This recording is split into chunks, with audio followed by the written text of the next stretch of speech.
What's going on, guys? So if y'all follow me on my other social media platforms, y'all have seen that I have been doing a front cover housing gasket on this 6.7 Cummins.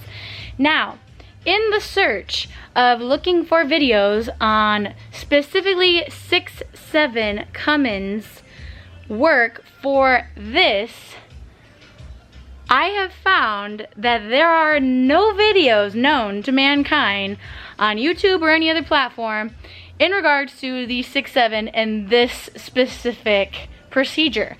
So I kind of want to make a video to share with y'all the procedure and the steps that I did and kind of help walk you guys through it, even after the fact that I've already done the work. So at first I was like, you know, I don't want to make a video because I didn't have a way to like show it to y'all, so I'm just gonna attempt to explain it and add in bits and pieces of video that I do have, although I don't have the full like video procedure. So bear with me, and I hope this helps someone else. Alright, so starting off, I'm just gonna kind of explain everything that I had to remove to be able to get to the point where I can take the housing off. So aside from the cover and all of that, I can't remember if I saw any videos on the cover, but I can also kind of walk through that as well. Alright, so here we are. This is the current kind of step that I'm at right now. Man, I wish I had videoed this, but anyways, so obviously you're going to take your front cover off. There's a crankshaft seal right here that you have in the cover that you're going to pull off with the cover, as well as the fuel pump gear access cover as well. So I took both of those off and then took out all of the bolts, obviously. I pulled the power steering pump off from the side here instead of removing the bracket. I'll let you know if that's easier or not. That's just what I did, just so I could get the cover pulled. The water pump doesn't necessarily have to be removed. I just was already here, so I figured I might as well replace that gasket too, since we're already here. And it's literally 2 bolts, so that's why I removed the water pump, and along with all of the brackets up here for the pulleys and everything else. So once the cover is removed, now you can kind of see all of your gears. So the first step that I did was put the crankshaft and the camshaft into TDC, or top dead center compression 1. Now, how do you know that it is at compression 1? Well, I had to remove the valve cover. Well, first the crankcase came off. The crankcase filter came out, and then the valve cover comes off. If it's in TDC compression 1, the exhaust and intake rockers on cylinder 1 will be loose. So that's how you know.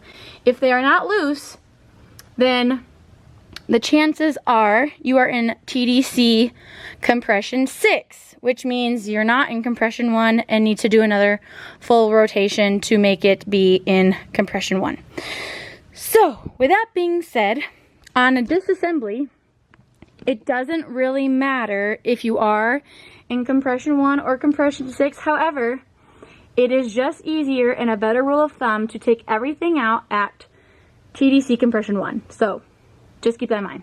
After that, the next thing I removed was the fuel pump gear.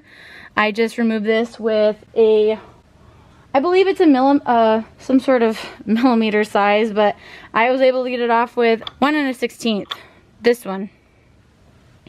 So the next thing I did was remove the fuel pump gear, and I literally just took the nut and washer off, and this whole gear just popped off, like on its own, just boop, right down. So I was like, all right.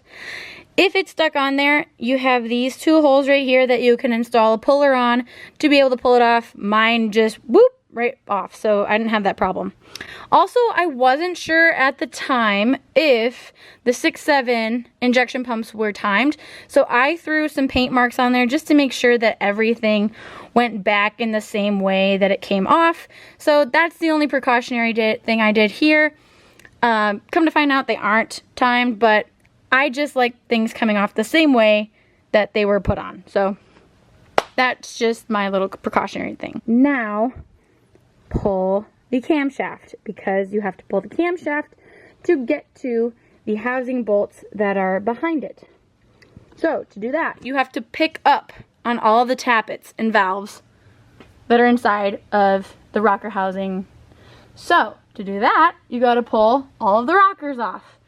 All the rockers get pulled off from the little rocker brackets, and then you take the push rods out and label them in order of the orientation they came out. So, intake, exhaust, intake, exhaust, intake, exhaust, cylinder 1, cylinder 2, cylinder 3, and so on, matching the rocker with the push rod that came out of each cylinder. You have to make your own little dowel kit that will fit into the tappets that are inside. Now, I was looking high and low for a video of how to make these, and the only ones I could find were for a 5.9. I'll show you one so that you can kind of see it. I took some dowel rod that's 1/2 inch from Home Depot, cut them into 14 inches long, and the 14 inches works for cylinders 1, 2, and 3. You'll have clearance issues with the 14 inches for 4, 5, and 6. So for 4, 5, and 6, I cut them to 12.5 inches long. So then I bought a brand new tappet or valve, whatever you want to call them, same thing, from O'Reilly's, as it was like $12, and used this valve as my template to then make my dowels fit perfectly inside of it. And that way I could test them outside of the block to make sure that they fit perfectly. So once I cut them to length, I took a sander, and you can kind of see how I sanded just a little, very tiny beveled edge all the way around it. And then I sanded kind of like to right here, just all the way around it.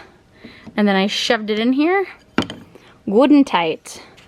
Just kind of wiggled it in, and that way, once I knew that I could pick up on them, I knew that they would be seating in there how I want them to be seated.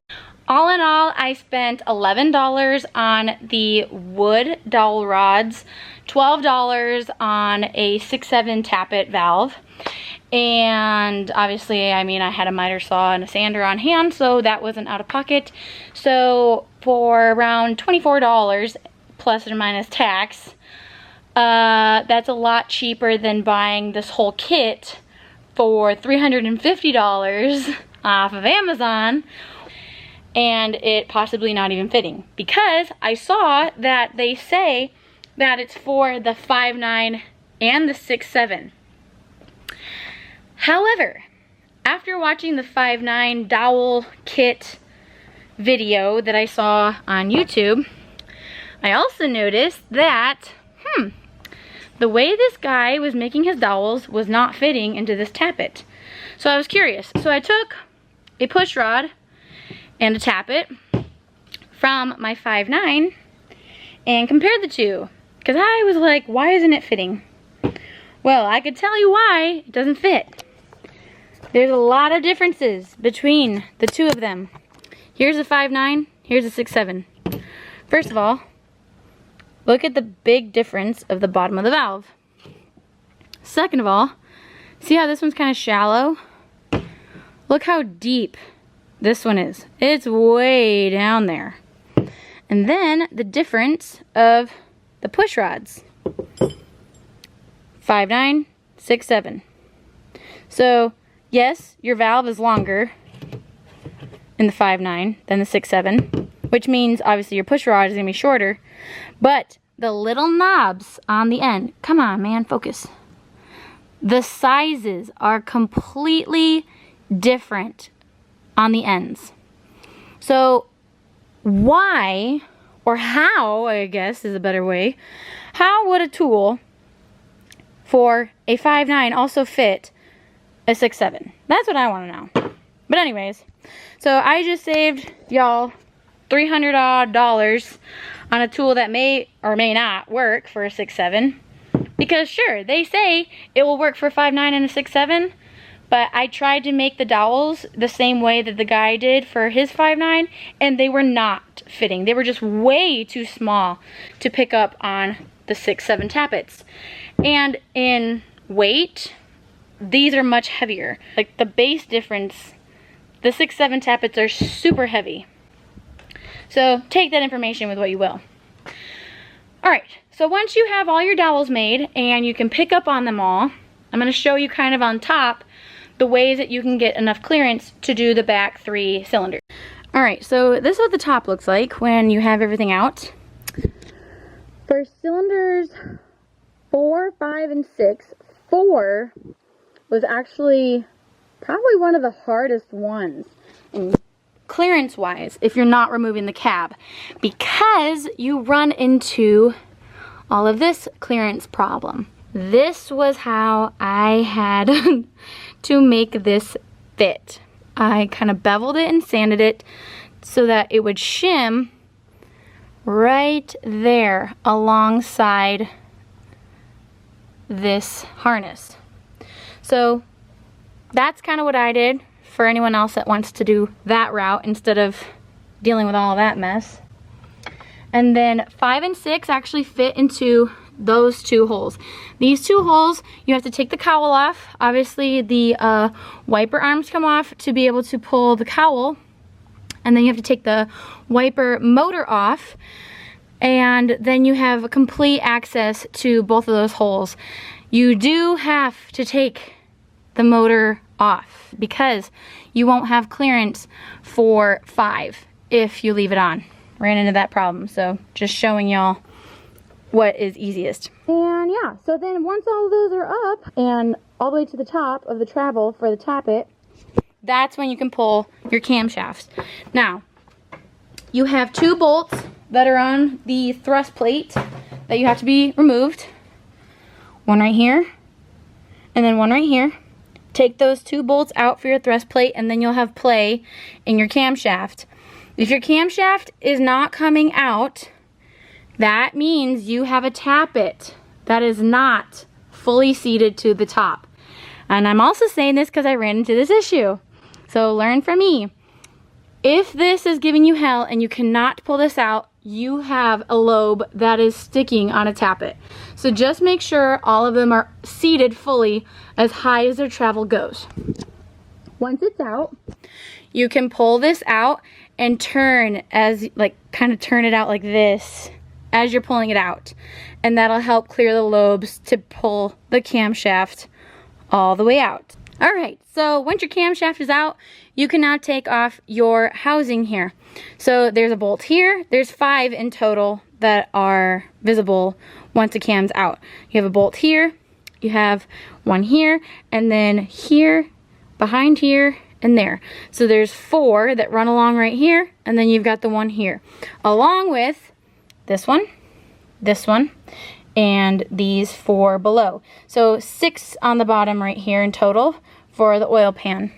One little trick when you are doing the oil pan is take a feeler gauge and kind of shimmy it all the way around here, specifically where all the silicone T-joints are, to kind of break them off without tearing your oil pan gasket. Otherwise, you gotta do an oil pan gasket, and that's a whole other freaking process. That's not fun, because I've done that. Then you gotta take the 3 mounting nuts for the injection pump out. It's a lot easier just to take the nuts completely out so you can pull this entire housing off and clean it. Prep and cleaning are the 2 big things on any sort of ceiling surface.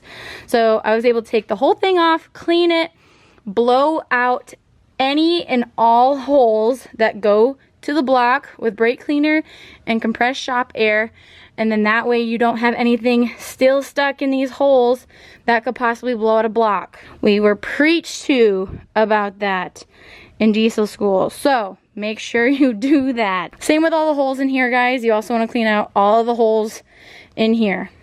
Also, when you are removing any sort of gasket material that is left over on the block or the housing or any machine surface for that matter, do not use any sort of sandpaper, abrasive material. Only use a handheld scraper and be completely gentle with it so that you're not scraping the ever-living crap out of your ceiling surfaces, because that can also lead to potential leaks later. Make sure you take off all of the gasket material or silicone, because there's silicone for this front cover, not a gasket for the front cover. The only gasket is for the housing in the back, by hand, and not using anything electric, and taking precautions on cleaning everything. Alright, so now that you have everything cleaned and you're putting everything back together, be sure that you get the right gasket. This was another thing that I ran into. Part store, to be honest. You put this VIN and they pull up a gasket set that is compatible with a 5.9 and a 6.7. As you can see from the tappets alone, they don't match. So be sure to actually find the dealership part number or OEM part number for this gasket, because I ordered a mall gasket and it did not fit. So on the ends here where the oil pan is, you can see how thick and long that material is. And when you lay it on top of it, none of the holes really lined up that well. You had to like stretch it out a little. Like this one was almost too narrow for that housing. So here is the part number for the genuine gasket that you need. Let me see if I can get that one right there. I got this at the Scoggin Dickey dealership. There's your part number. And that is the exact gasket that you need for this, because the bottoms are itty bitty and they fit right there, not those big long ones that were right here, because they were literally going down to here. So make sure you double check the gasket before you put everything on. You can put it on here. There's some dowels that are down here that are alignment dowels where those bolts kind of actually feed into. So that helps hold it. And then you're gonna run silicone on that T-joint. RTV silicone, guys. Similar to when you're doing an oil pan, you wanna run it right here on this crack. Once you have everything back on and you're ready to go on with the housing, feed the housing on. And also make sure you have this O-ring on your shaft for the injection oil pump lubed prior to putting all this on, because you don't want to cut it when you're coming back through this hole that's behind here. Once you have this on, you're gonna feed the studs. You can kind of see the stud here, here, and down here. The studs are gonna seat back into there, and that shaft's gonna seat right back into this hole that's behind here. Once that's all on, you can start your nuts. I didn't start the nuts at this point yet. You can if you want to. I just wanted to have a little bit more wiggle room if I needed it to get everything started and put back on.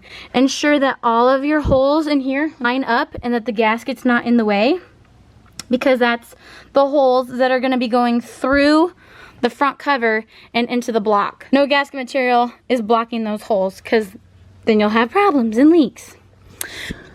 So, once all that is all covered, then you finger tight all of the 5 bolts up here for your housing. There is a tightening sequence. 1, 2, 3, 4, 5. But anyways, you're going to tighten all those down, and they torque to 24 newton meters or 18 foot-pounds, and I used an 11 millimeter socket on all of those. Once those are all torqued, then you can move down here to your pan gaskets. There's 1, 2, 3, 4 on the bottom, and then the 1, 2 on the side. I'll leave a list of all the torque specs in the description so that you have a quick reference guide of anything and everything that I torqued on this as a quick reference. So, once you have everything torqued down and you're ready to go, you can put your camshaft back in. Now, I always wipe down and clean and inspect everything before I reassemble, as well as lubricate it again. Anything that had oil on it, that when it was coming out, needs oil on it when it's going back in. So once I had everything clean and inspected, everything was good to go and it looked good, I re-lubricated it with the regular engine oil that we run in this. and then fed it back in, made sure all my timing marks down here for the cam and crank lined up perfectly, and then I threw these 2 thrust plate bolts back in, and those also torqued to the 24 newton meters. So, oh, also, and these are 10 millimeters, by the way. And I actually use a 1/2 inch on these, but they might be 13s. I can't remember. But I just remember the 1/2 inch fitting so much better. So I used 1/2 inch on those. That's your front cover housing, or your housing. The front cover, I think I'll do a separate video on as well, just because these videos get really long. So if you're all interested in those, I'll have those posted hopefully soon, because your girl's very busy lately. And I'm gonna be doing a video on putting the valves back in. I'm sorry, rockers, stupid, not valves. The valves are already in. Putting the rockers and push rods back in, because that's a whole other different process, and I don't want this video to be super long. So, because it already is. I hope that helps anybody else.